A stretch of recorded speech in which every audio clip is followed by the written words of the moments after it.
After all too many tense discussions over holiday gatherings, it seems Americans have come to a conclusion. Politics simply aren't dinner table material, because it's easier to talk about the New England Patriots than it is the definition of patriotism. Parties make for more pleasant conversation when they're Jimmy's 12th birthday, not Democrat versus Republican. The conversation will stay lighter if it's focused on the album that's about to drop rather than the bomb. And so we avoid these conversations and build a tension that has spilled from our dinner tables to our streets and to our Twitter feeds. There's a partisan divide sprinting across our country and covering our capital, and now it's found its way into our family rooms, and it's lurking at our lunch tables. In 1980, American National Election Studies, the largest national voter survey in the United States, asked voters to rate their approval of their own party and of the opposing party on a scale of 0 to 100 degrees, with 0 being the most negative, 50 being neutral, and 100 being the most positive. Here are their results.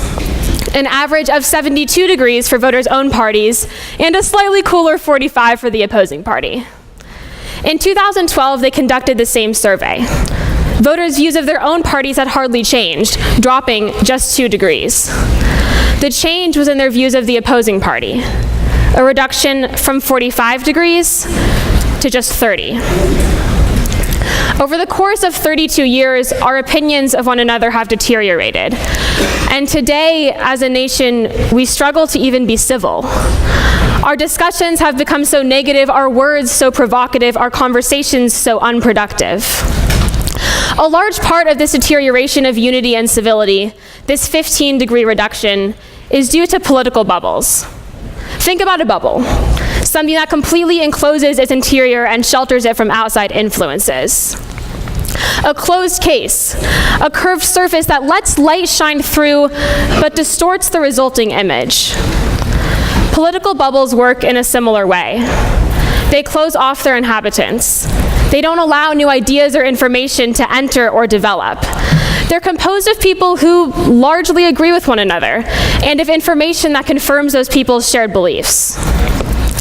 I grew up on one coast or the other in a largely suburban setting that, in the majority of the places I've lived, had incredible diversity. And while I interacted with lots of different types of people and experienced different places, I never really found my beliefs challenged, and I didn't really go about challenging them myself. In short, I had created a political bubble.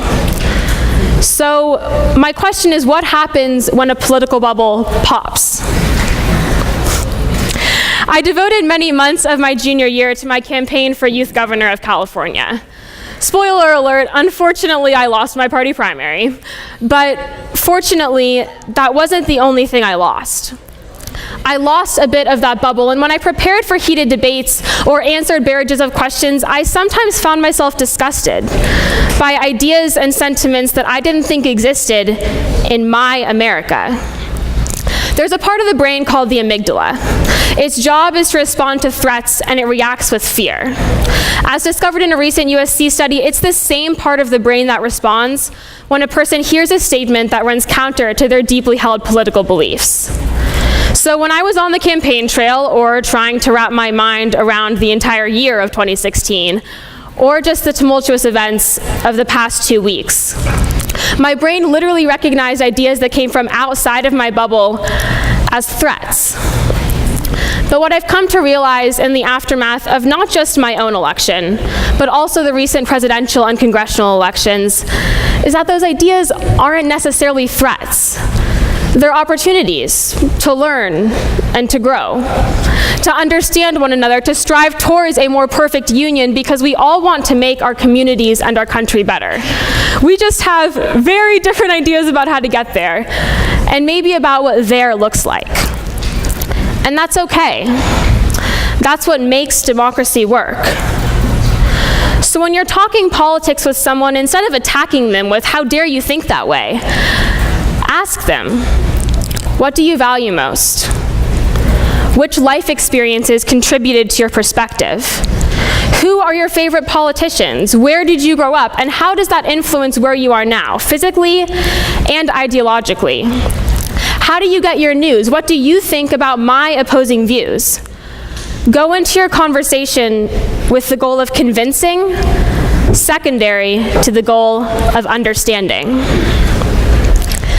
This past February at Sacramento's Youth and Government Conference, I was appointed to the adversary corps of the National Issues Commission. Basically, my job was to find everything wrong with every proposal that came to my desk and then tear it apart in the form of a speech at the General Assembly. It was fantastic. There was just one problem. The vast majority of the proposals that I read seemed to fit perfectly into my own political bubble. So I texted my friends on the other side of the aisle.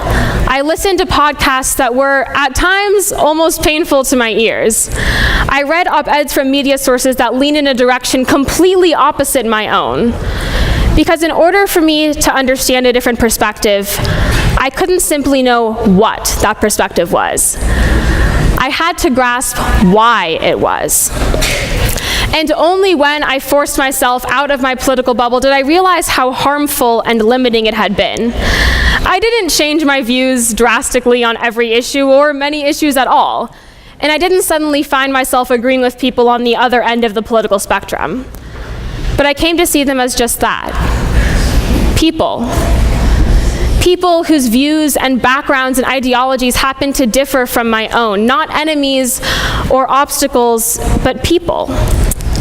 People to work with as we continue together on this great experiment of democracy.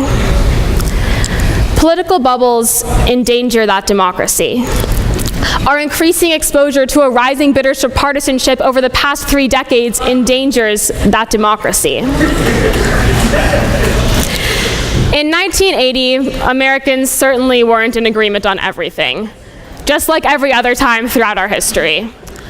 Voters' temperatures towards the opposing party hovered at a chilly yet survivable 45 degrees. The vast majority of Americans got their news from 3 sources.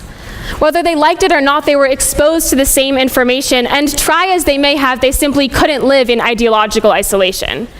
Here are just a few of our news options today.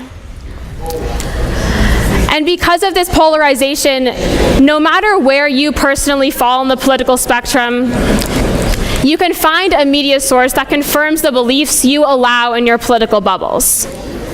But newsflash, if you're a liberal just watching CNN, or a conservative exclusively listening to Fox News, you're doing it all wrong.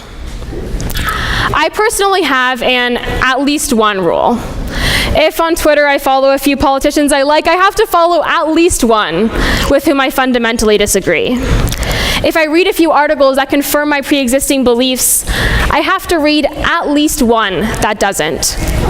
And I can't always find someone to speak with and disagree with, but I can listen to others speak, and that's why whenever I watch CNN, I watch Fox's coverage too.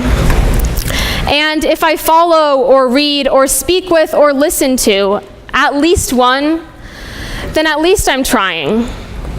I'm trying to pop that political bubble, and my amygdala may catalog that as a threat, but I know that the greatest and most pressing threat is avoiding these conversations and interactions altogether. Because look where that got us. It got us to 30 degrees.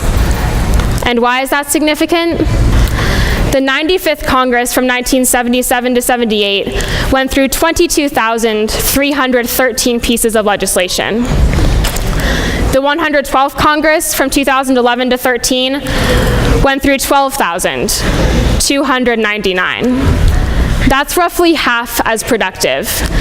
And of the 240 statutes that this Congress actually managed to pass, 46 were dedicated to the admirable legislative purpose of renaming post offices. 30 degrees is below freezing, and frozen objects don't move. If we're all, from congressmen to ordinary citizens, frozen, with deep partisan cracks and stagnant political bubbles, we won't move, and certainly not forward. This past summer, I interned at the office of our Democratic state senator. And of all of the elected officials in Senate District 7, we worked most closely with our Republican assemblywomen. There was a poster on the wall next to my cubicle that listed 10 governing principles. The third was pursue bipartisan decisions. They're always better and longer lasting. So if I had to say one thing that I took away from that internship, it would be this.